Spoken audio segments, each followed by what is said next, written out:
achievement depends on collective advancement, and that every human being has the God-given right to self-determination and fair representation.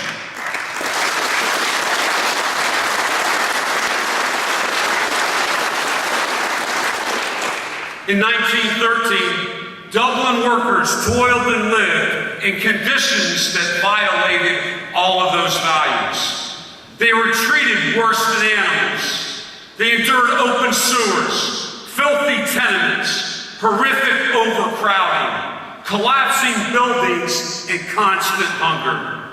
Theirs was far more than a labor dispute, as James Larkin himself declared. This is not a strike. It is a lockout of the men who have been tyrannically treated by an unscrupulous scoundrel. We are fighting for bread and butter. This broad struggle for basic human decency explains why so many men and women followed Larkin's famous call to arise. It's why, far from breaking the Union, the lockout served as the final insult that aroused what Larkin called the terrible anger of the risen people. Along with Larkin and James Connolly were the dedicated and valiant women of the Irish Women Workers' Union, who stood shoulder to shoulder with the workers of the Dublin lockout. These brave founding mothers and fathers of the Irish labor movement understood what many of their bosses didn't, that once the workers of Dublin had tasted the power of organizing, standing together and fighting together as one, nothing would ever be the same again. The workers learned that as individuals, they were powerless, just slaves without chains.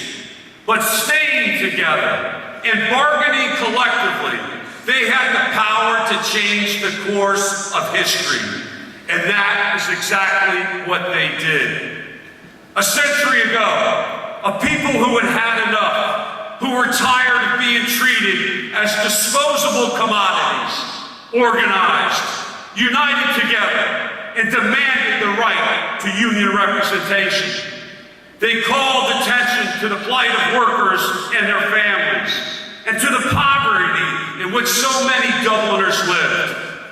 Just as James Connolly's Citizens' Army became the ground troops of the Easter Rising, the response to the lockout planted the seeds for social reform, for the struggle of independence, and for the many basic labor standards and protections we enjoy today. But it's not enough merely to commemorate the lockout. We must also understand its relevance to the challenges that we face today.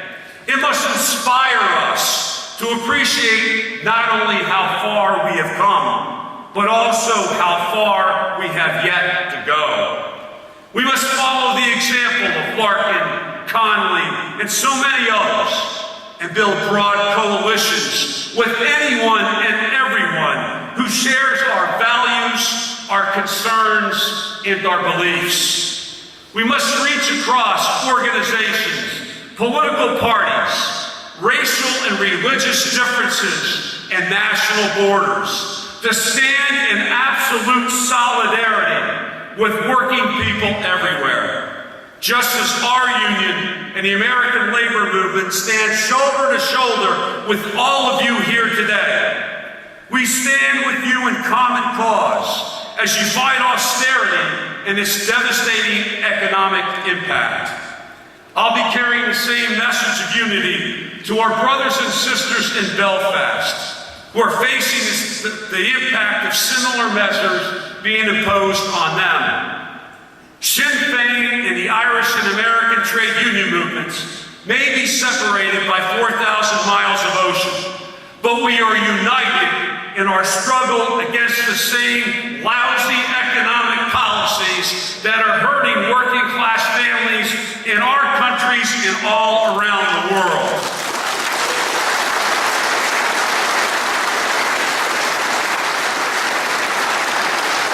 James Connolly declared, that the cause of Ireland is the cause of labor, and the cause of labor is the cause of Ireland. Brothers and sisters, that couldn't be more true today as we face these ruthless attacks. Just as Larkin, Conley, ITGWU, and the IWWU fought the greed of William Martin Murphy and the bosses of Dublin, so today we fight a new breed of bosses, promoting a new form of tyranny that protects the rich at the expense of everyone else. Austerity is the cold, hard boot of the oppressor on the necks of working men and women all around the globe.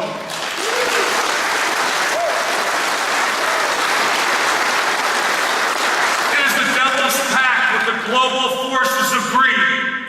It is the demolition of social services, government functions, infrastructure spending, and the lives and futures of working class families. Every fiber of my being and every bit of my soul lashes out against it, against those who promote it, and against all the spineless, chicken shit, cowardly politicians who went along with it.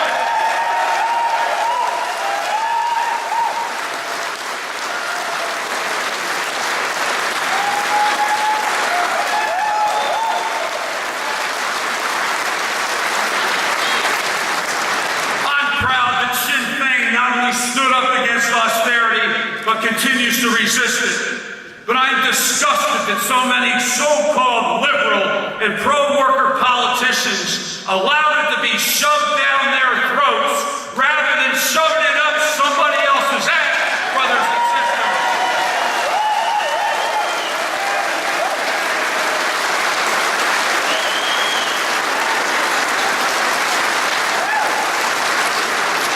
If they were truly pro-worker, they would have followed the example of James Conley, who viewed capitulation as a betrayal of future generations, and whose response was, no, no, and again, yet no.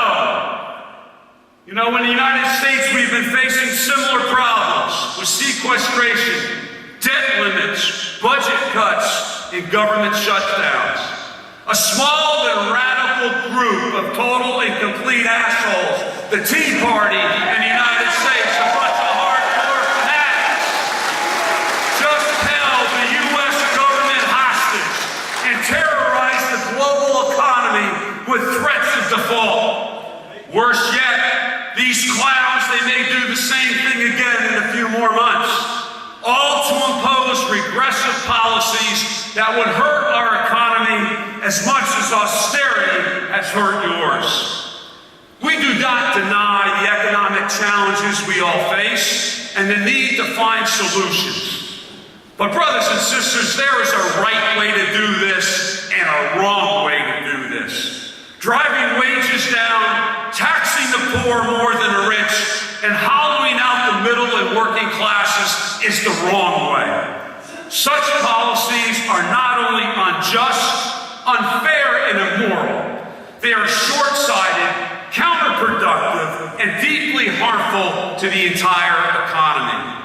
Sinn Féin has proposed viable alternatives to austerity that are the right way to meet our economic challenges.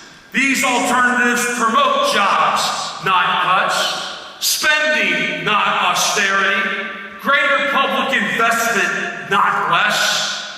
Brothers and sisters, as we celebrate the 100th anniversary of the Dublin Lockout, it is our task to make this right way a reality.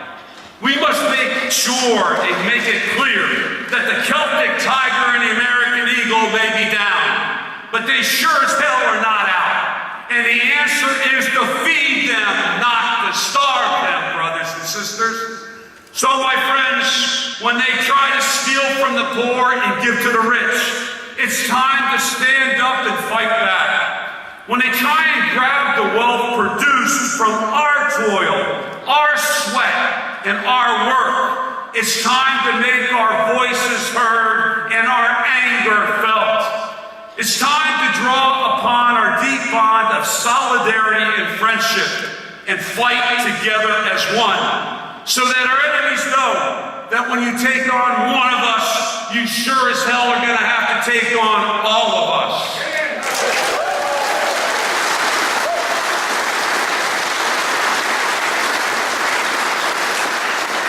So, my brothers and sisters, as I look around this room, I see the heart and soul, the very backbone of every struggle for democracy and freedom around the world. I see the descendants of warriors who know that we can never back up, that we can never back down, that there is no retreat and there sure as hell is no surrender in the never-ending fight for human rights, civil rights, for worker rights, and for union rights. We have a solemn obligation as trade unionists and activists to leave our unions, our organizations, our nations, and our world better than the way that we found them. We must be the spark that lights the fire of a workers' revolution, a revolution that puts our countries back in the hands of our most valuable asset, and that is working men and women.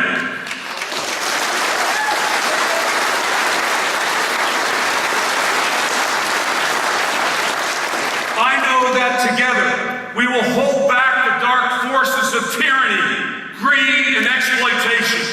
We will resist austerity, sequestration, and economic injustice. And we will raise our voices as one, so that every politician and every employer understands and knows this. If it's a fight you want, it's a damn war you're going to get if you take one of us on.